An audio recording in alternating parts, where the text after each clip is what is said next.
How y'all doing to another episode? My guest, she had 24 followers and she made $1 million. I'm letting her introduce herself. What's up, everybody? My name is Michelle Foy, and I'm the owner of Proceed Screening. Nice to meet you. Likewise. So, can we start from the beginning? Absolutely. So you meet Spa Queen, you pay her $200-300, and then she helps you build your brand. So you want to start right there, or you want to start before that? No, we can start right there. So really, I ain't even pay her $200 or $300. I just let her tell that story. Truth be told, I pay her $99. $99. Okay. I pay her assistant, I think $300 or $400. But you pay the assistant to talk to her. No, I pay her assistant to like do my Instagram after I talk to her. But like, okay. I really just pay her $99 in real Wow, life. so you got the super discount. Yeah, but that's her flex though. I paid $99 and now I'm forever loyal. You get what I'm saying? Yeah, I understand. I'm forever loyal. Mm-hmm. Yeah, loyalty is a new royalty. Yes, ma'am. Yeah, but so I own a drug testing and clinical lab. It's called Proceed Screening. You can follow me at Proceed Screening or at I am Sheila Michelle. And basically, I opened up the drug testing center after being a corporate professional for like 24, 25 years. Corporate IT, healthcare, and higher ed. So it's just amazing how God pretty much set that path for me, because that's really what I do now. I'm a business coach and I teach people how to launch their drug testing centers and clinical laboratories. My oldest son was murdered. It's been 6 years now, and so God gave me the assignment to start the drug testing center, and then one thing led to another for it to become a clinical lab. When the pandemic hit, I was like, well, that was nice, because I really felt like it was over. I mean, people still had to get their drug screened. So understand that even in the midst of the pandemic, safety sensitive workers, so your truck drivers, your railroad workers, your Coast Guard, anybody that's safety sensitive, nothing really changed. They still had to get their drug screens and their breath alcohol and their medical examination. However, the rest of the world shut down. Mm-hmm. And truthfully, that's where most of my drug screening business comes from, is the rest of the world. So like today, I do probably 400 to 500 drug screens a month, and the rest of the world is the larger percentage of that. And so I was like, okay, well, that's shut down. So I had a business partner at that time. She took a class, and she met. Well, we're gonna get to that. Say that for the outtake. Say that for the outtake. All right. So she went to this. She took this course, and so she met Candace, Six Figure Spot Chick, and she's like, we were just thugging it out together, just trying to figure out this thing. So you married? Yeah, I'm married. So I have a master's degree in international business, an undergrad in management. I've been sitting in the room with CEOs since I was 22, 23. So business is not new to me, but entrepreneurship is. Mm-hmm. And it's a difference. You see what I'm saying? Yes, it's a big difference. So she was like, yeah, I met this marketing person, and, I'm going to sign up with her. And so, I think I know it, right? So I look Candace up, and I'm like, okay, well, she got some girls behind her, But, so typical adult, right? Mm-hmm. As adult learners, we're looking for people to give us the information we don't know, and we already think we know a lot. So I was just like, okay, well, I didn't have business credit, and I didn't have business credit on purpose, because I am one of those people with a lot of student loan debt, because my graduate is from a private university, Nova Southeastern, right? It's a specialty degree. They weren't doing international business everywhere back then, and so I didn't want any business debt. But my dumb ass went into personal debt. Mm. You see what I'm saying? I was like, I just want to make money. I just want to make this is so sad. I said, I just want to make $100 a day. That's it. In my business. Because in corporate, I'm making $100 an hour. Mm-hmm. So for me, this is a passion project. It's the way that I dealt with my grief, continue to deal with my grief as a mother, is through this business. So I didn't really take the business seriously. I was like, okay, I'm gonna sign this lease, I'm gonna negotiate an 18-month lease. If it don't work, I'm out, go back to my regular life. Yes, I knew I was gonna have a business, but I did not know that it would be drug screening, right? Because my husband and I, we both are on second marriages. So I was like, shit, we got to get our time in. Like, we got to spend time with each other, travel, play with the grandkids. You know, we don't got time to be working, trying to get off. Can I be off this week? Ain't nobody got time for that, right? So, you know, I check Candace out, and I'm just like, I don't got an extra $300. So I'm gonna let you try that first, and let's see how it worked for you. This might real conversation, right? And so Candace came to the office to have her consult with the business partner at that time, and then she was just like looking around. She was like, "Oh, you own this?" She was like, "Oh, where your business partner at? I want it." But see, that's the community side of her, right? And then she was like, "Okay, I'm gonna come back and get some lab work done." Like, she is who she say she is, like supporting the community. And so she was like, "Oh, I want you to teach this to my Spy Boss tribe." Because basically, for the Spy Boss tribe, what drug testing does is it's a lead magnet. So I met with a client out here in Houston. She's seeing like 10 people a day. So let's say she's seeing 50 people a week. But I'm seeing 40 and 50 people a day in a drug testing center. So if 40 or 50 of those people are coming into her spa for drug tests, and she's converting an extra 4 or 5 people into buying her retail products, or actually utilizing her service, or they're going and they're telling whomever else that, "Oh man, I went up to get my drug screen, but it was actually a spa." Do you see what I'm saying? So that was a great bomb ass idea, right? So because I used to facilitate for University of Phoenix. This is 2020. No, I facilitated for University of Phoenix from 2013. No, I'm talking about when you met Candace. I met Candace in 2020, Okay. 2 years ago. Okay. So I had 5 years of experience with adult education. In my corporate job, part of what I did was training. I was executive director at Grady Memorial. I worked at Samaritan Health in Oregon. I worked at Wake Forest in North Carolina. So so when she was like, "Okay, you teach this," yeah, I can teach it. But in my mind, I'm like, well, who the hell gonna want to learn this? Because everybody want to puff for a pass. Like, who else gonna take this? How much were you making Seriously. doing your corporate job? $100 an hour. 100 an hour? Okay. So how much was that a year? Close to $200,000 So you left your $200,000 job to be a millionaire. That's right. That's right. Absolutely right. Yo, well, I'm sorry. Keep going. Yeah.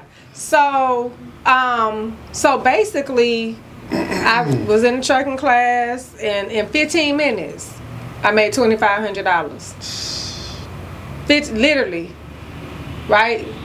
And what I did was I had took this class called Likes to Love, and it's talk about like how to love your life instead of like your life. And so you take a piece of paper and you draw a line down the middle, and on one side you say, "I'm exceptional at," and it's all your personal things. And then on the other side you say, "I'm exceptional at," and it's all your professional things. So I thought Instagram was for young people. So I was petrified, not at teaching people, but petrified to get on Instagram as a platform. So I got a link tree, and created my link tree. And all of this is like, because we too scared to say, like when Candace was like, "Oh yeah, we gonna go live," I'm like, "Now how the hell do you go live?" She's like, "We gonna do a live together." I'm on my computer, not even knowing you can't go live from your computer. So even though I had committed to doing the class with her, I had to get the infrastructure, and that's what I didn't have. I didn't have that infrastructure, right? So fast forward to now, from 2020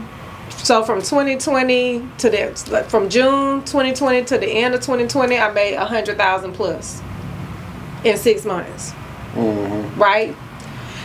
While I still had a full-time job. And then 2021, it was $1 million plus. When did it come to the point where your job was like wasting your time and holding you back? Like what was that moment where you're like, "All right, I gotta quit this job"? Yeah. Like they're holding me back now. May last year. Last year? Yeah, because like I would see Candace, and she making moves, and then it's like things that I want to do or be a part of, and I couldn't. Or if I can't, she's like, you got that laptop, you got all that stuff, because you know I work remotely, so I could do that, but I couldn't be present. And so now it's like I'm like, okay, girl, I'm going out there Wednesday to meet with some clients, and so now it's like the whole day. Where we going? We're doing the book signing. Okay, we're doing dinner with Candace tomorrow. Okay, we doing breakfast tomorrow. Like, you get what I'm saying? So, and it was crazy because there was this company that I really wanted to work with, and a person I really wanted to work with, and projects that I specifically wanted to work on, and all that was offered to me last May, and I accepted it, and then 30 days into it, I hated it. And I couldn't wait for it to be over. So I rolled it out to the end of the year, and I was like, I'm in CEO mode, and that's where I've been since January 1st. Did you put your 2 weeks in, or you just quit? Oh, no, I don't roll like that. I don't burn bridges, not willfully. Okay. Yeah. But I don't ever see myself going back, like, unless God. I mean, I can make too much money on my own. Plus, my kids are like, my younger kids are I got one that's getting ready to graduate next year, and another one the year after that. I want to be around for my kids, before they get ready to go off to college and different things like that. So I want the freedom right now. So, how important is getting these rooms? Like, you was in the room with Candace and your business partner. Like, how important is it, like, to tell your audience to be in these rooms? Like, you got to be in these rooms. Oh, I push that. I push that all the time. But I learned that when I first started my business. When I first opened my drug testing center, I joined the Chamber of Commerce. I connected with the city people. Every little event they was doing in College Park, I was there. Events is a thing. And like this, I'm already booked up the rest of May. So like, I'm going to South Africa at the end of this month. I'm going to MATS, which is a huge trucking event this month. Then May, I'm going to Amsterdam. I'm going to the drug screening conference. I'm speaking at somebody's event. So events is huge because I've never left an event empty-handed. Like, you may not have a signed deal, but you connected with somebody, and you're able to like do it to me in the most authentic way. Cause like, you don't know what's real and what's fake on Instagram. You don't know till you check out and you see what's gonna happen with the service. But when you in person, you have more of a feel for what you're gonna get. So I hosted 2 events last year, one in Cabo, one in Key Largo, and I'll be doing 2 again this year. Would you be opposed to your kids having a corporate job? I'm not opposed to it, but I do shout out to the corporations who killing everybody because people stress the hell out and they don't have time to spend with their family. Like, I feel like a lot of the things that we experience in this country really is corporate. It has its place. So no, I mean, I'm definitely going to support my kids. My daughter has made it clear she does not want to be an entrepreneur, so that's a little disappointing, but she is only 16. So she wants to be a nurse or a nurse practitioner, but like once she gets there. Exactly. When she get that first job, she gonna and she can't take off when she wants to, and she sees you at Cabo with Candace, she's like, I want to go. Right. Yeah, I mean, and I think that, and I can say that because a lot of my clients are Spa Boss Tribe members who are nurses and nurse practitioners. So I work with nurses, nurse practitioners, phlebotomists, CPR instructors, people who are already in some facet of trucking. And basically, drug testing is either a way for people to get on with a little bit of money and little experience, or B, a way to beef up their current business, or C, a way for them to like scale outward. So you can go from being a drug test center to a clinical lab to an occupational health center to a whole immediate care and have zero experience in medical. Because I'm not a practitioner, I'm a business person. Did you ever think about administering the COVID test? Yeah, we run COVID tests. We do rapid PCR. I'm right by the Atlanta airport. So that's really the number one offering for us, is to be able to help the clients that are coming in trying to get on their plane, because a lot of people don't understand what type of test they need. So at the last minute, they don't realize they got the wrong test, or they didn't know they even had to have a test. Different things like that. How do you feel about the people renting out the little the boxes, and then they administering those tests themselves, randomly? Well, I mean, I was just talking about that with my client today, and I was like sharing with her that one strategy is for her to educate her audience on the pros and cons of self-administration, because like some employers, they actually will pay you to proctor the COVID testing. So yeah, you gave yourself a COVID test, but was it the proper procedure so that we can have more faith in whatever your result is? So I mean, I'm not gonna hate on nobody because they want to go get like a self-test, but like, you're not a lab technician and you're not a practitioner. Do you see what I'm saying? So it's a 50-50 chance that you're doing it correctly. How has your husband helped you during your entrepreneurial journey? My husband do everything, child. He do everything. He give me his whole check. He don't really spend no money. And yeah, he give me his whole check. Oh, for real? Real conversation. His check go into a joint account. He don't. He don't touch it. He wait for me to give him money. Like his check going to the account, and he just be like, "You ain't gave me no money in a while." And like real conversation. But I mean, when I first started it, he kind of looked at me like, "Okay, what you talking about, Willis? So you about to take all our extra money and go put it into what?" But he believed in you though, right? Yeah, no, he believed, but he believe now.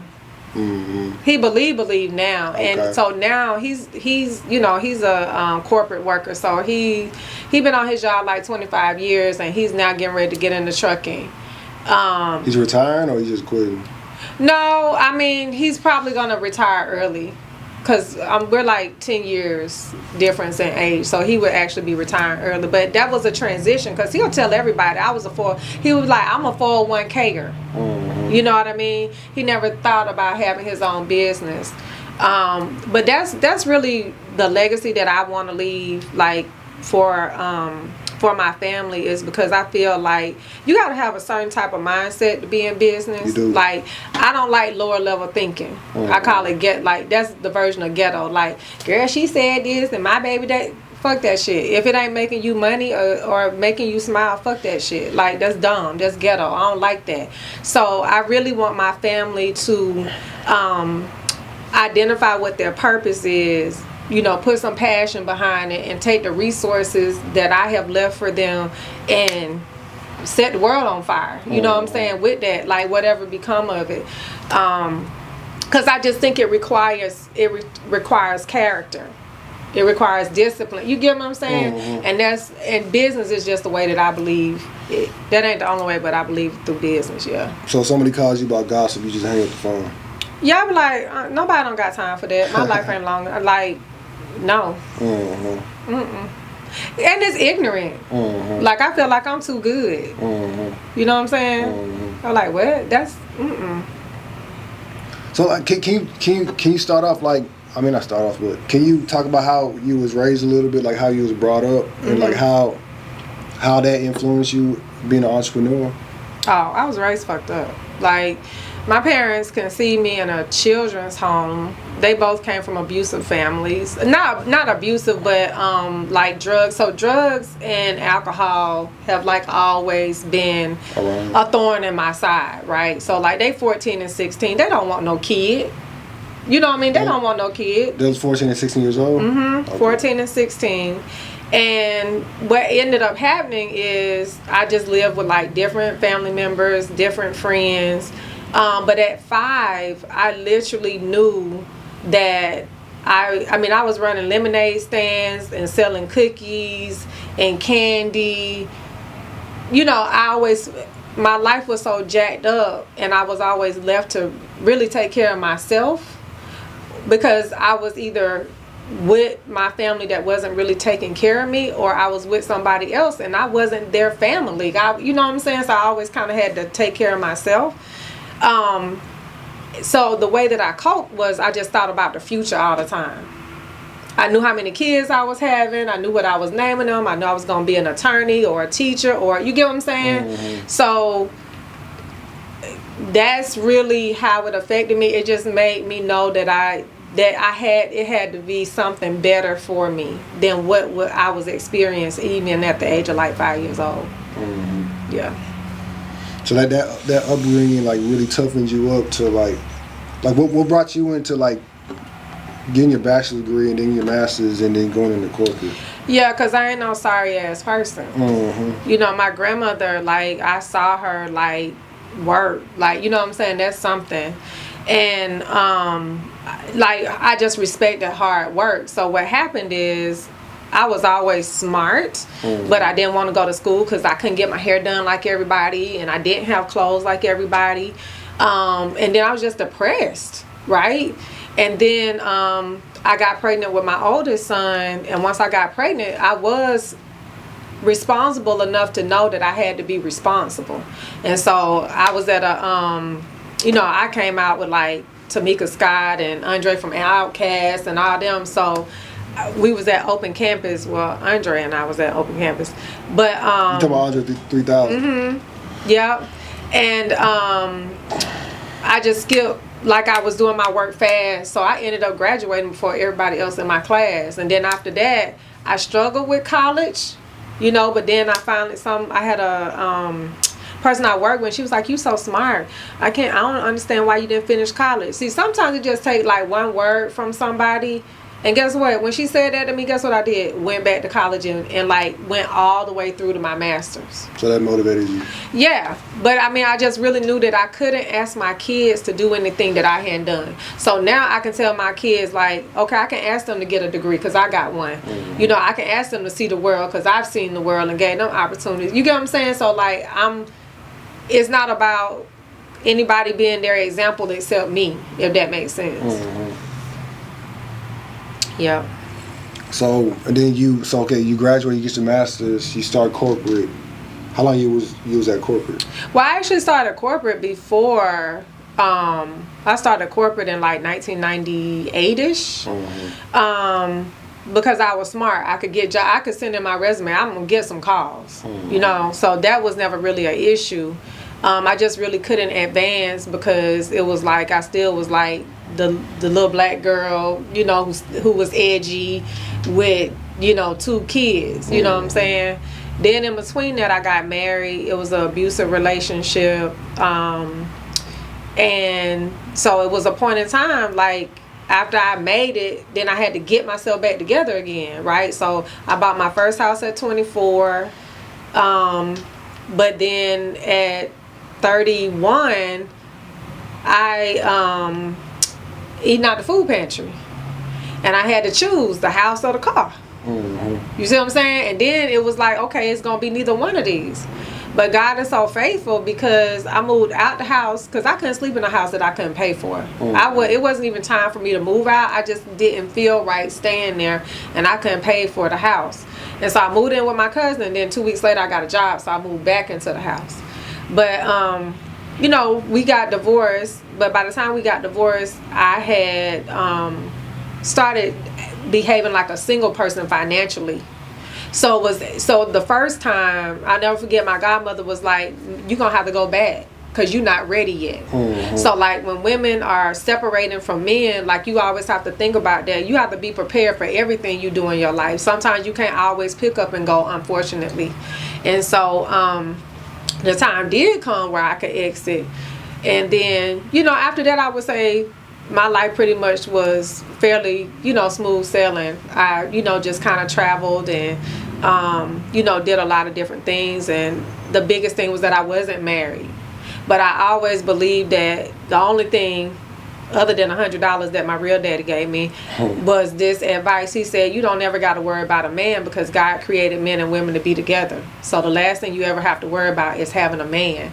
And so I never believed that there was a shortage of men or that every man cheats. I never bought into that. And so I got this book called Marry Smart. I was led to it, little 100-page book. And I wrote in there my qualities, the qualities I wanted, meditated on it 3 days, burnt the paper, put my date in there. And a year and 1 day later, I was married to my husband. And we only dated 107 days. Did you intentionally marry an older man? Or? No, we like met, like I got on the plane, I was going to this event, and I was like, Lord, I have a lot of fun by myself. It would be nice if I have fun with somebody else. Let me meet some nice people, and I wouldn't be mad if I was married next year. Amen. That's what I said when I got on the plane. And that day, I went to this resort, and I got off the elevator, and 2 guys was standing there. And I said, hey, how y'all doing? And he was like, hey, excuse me, are you here for the Jazz Festival? I didn't know he had already saw me, so he had totally set the whole thing up. And we just hung out that weekend, and that Monday he was like, how long you got to know somebody to marry them?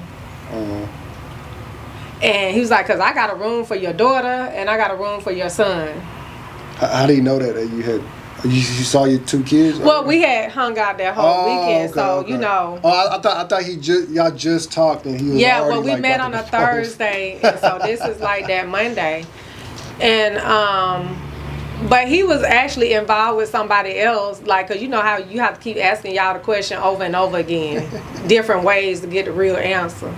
And so I was just like, you seem like a nice guy, you know, go ahead. I don't want to be that girl. You know, if it don't work out, you can holler back at me. But he just never stopped pursuing me. You use a one.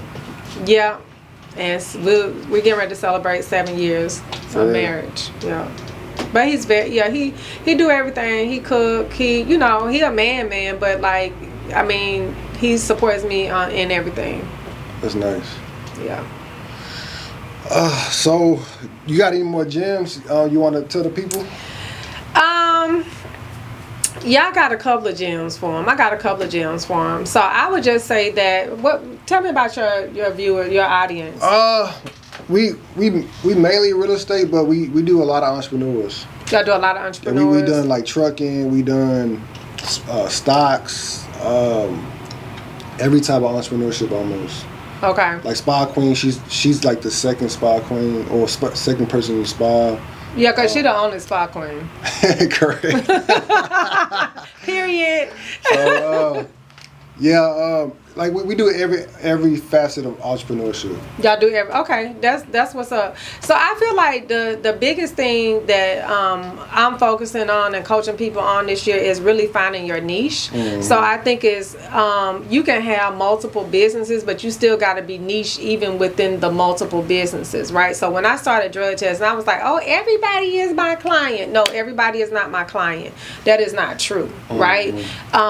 You really have to show up as the expert, as the undeniable choice, and then you have to have a customer service framework that really makes people want to come and do business with you. Like, I think that is super important. I feel like a lot of us are, we're fanatic about, oh, I got this business and I got that business, but what are you doing? And it's in the numbers. So like, if you're not paying attention to your numbers, if you don't have nothing that you're measuring, then to me, you're not really in business. So I would just say to everybody that make sure that you are focused on what you do better than anybody else. Then serve the customer better than anybody else, and just make sure that you're checking your numbers, because you're going to take that information, right, and then you're going to revise the play. Like, that's how you have to do.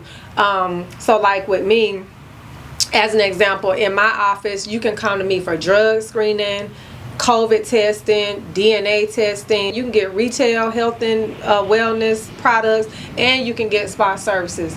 But if I'm looking at my numbers, I'm going to start to lean into where I see the market demanding my attention.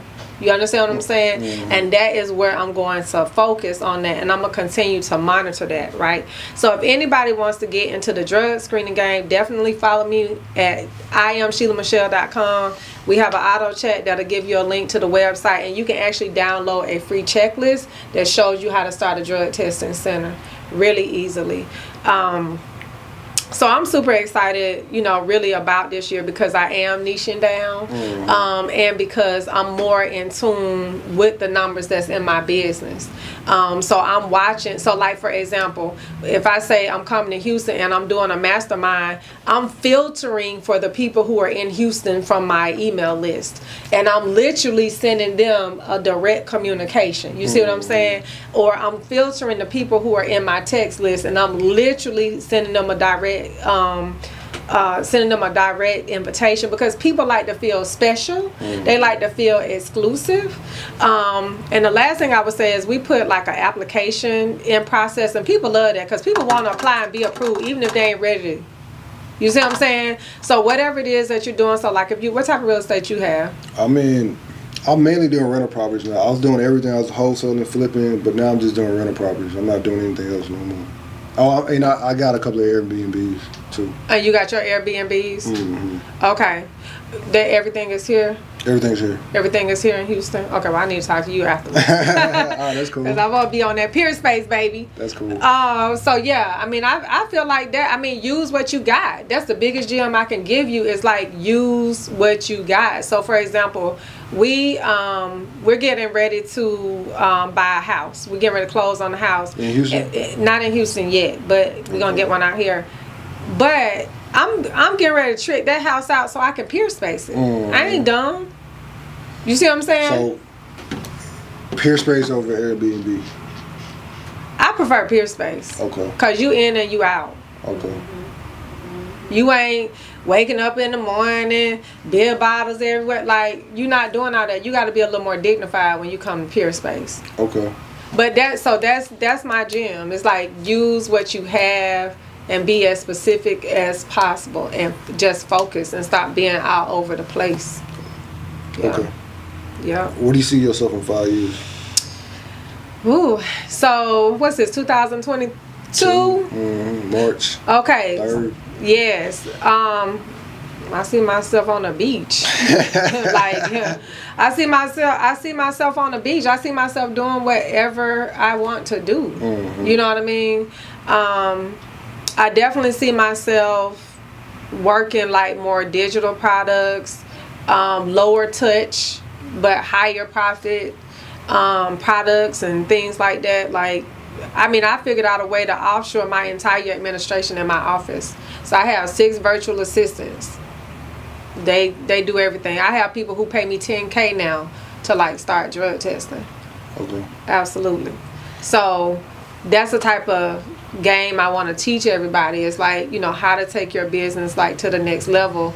Because like I was having a conversation with somebody last night, and they were talking about how they wanted to go from, let's say they want to go from 1 million to 10 million and in the next 5-10 years. And I'm like, no, that's too long.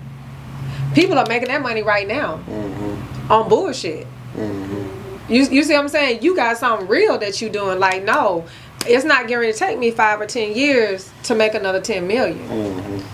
But the way that you do that is you get specific and you get focused.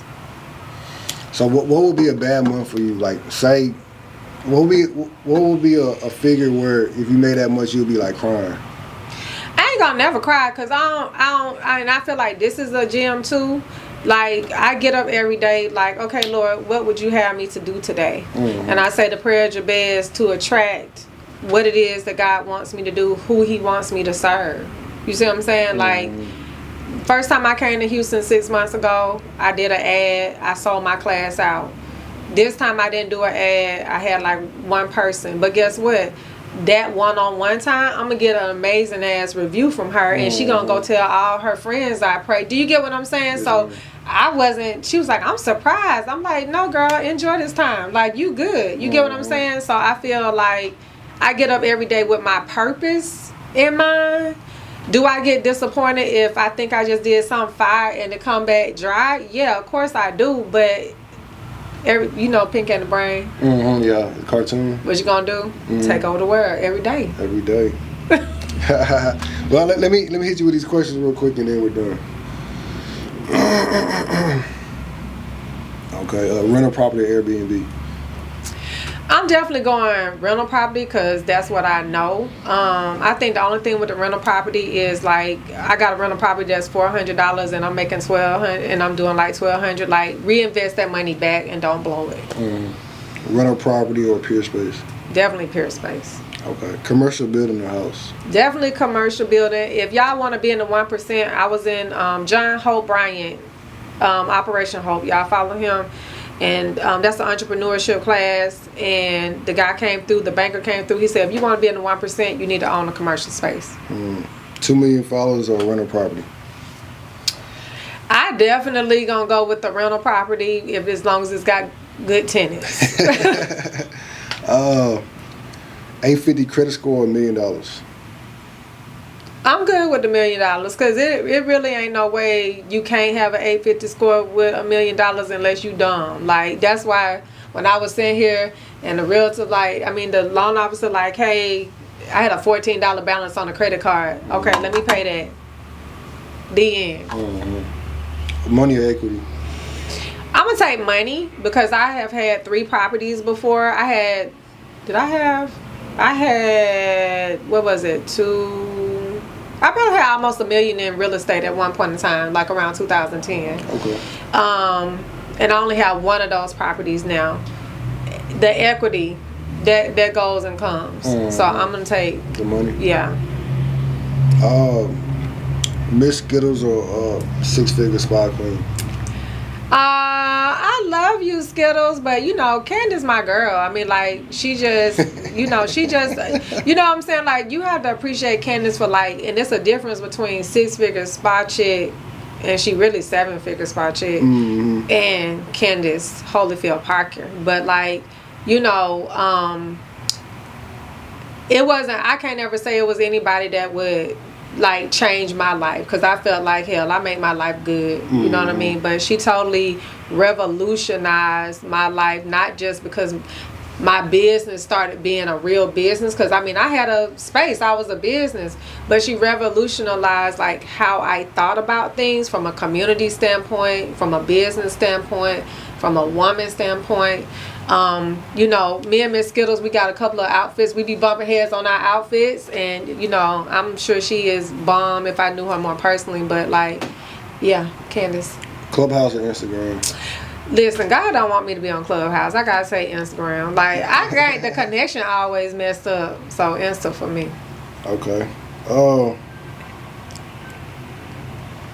Real estate or spa? I have to go with real estate primarily because, keep in mind, I'm not an esthetician, I'm not a massage therapist. Now, I have been able to, through Candace's blueprint, I was able to make money in a spa, which is very impressive, right, for a person who don't have any experience. I probably would go with real estate. I just love property. Like, I just like the architecture, you know what I'm saying? Like, it'd be like, man, this is a nice house, or man, this is this. So I'm just into property. Corporate or entrepreneur? Baby, entrepreneur all day long. What you need corporate for? A lot of people dying to get in corporate, though. Yeah, long time ago, my niece and nephew, their dad, he's an actor, actually, by the way, but he was like, he didn't work in corporate because he ain't never seen no black man in corporate. So that's when I first was in corporate. I was like, well, I ain't never really seen a black man really try to get in corporate. But I just feel like in corporate, it's very crab in the barrel. It's like, I got to step on you. Not every organization, but like most organizations, right? And I don't know. This is going to sound disrespectful, but corporate is for kids. Like, grown people have their own businesses. Like, do you get what I'm saying? Because I'm grown. Like, I can manage my schedule. I can manage my budget. I can make my money. I can take responsibility. Like, that's grown. That's grown. Taking days off when you want to. We're going to end it right there. Thank you so much for the interview. You're welcome. Have a nice day.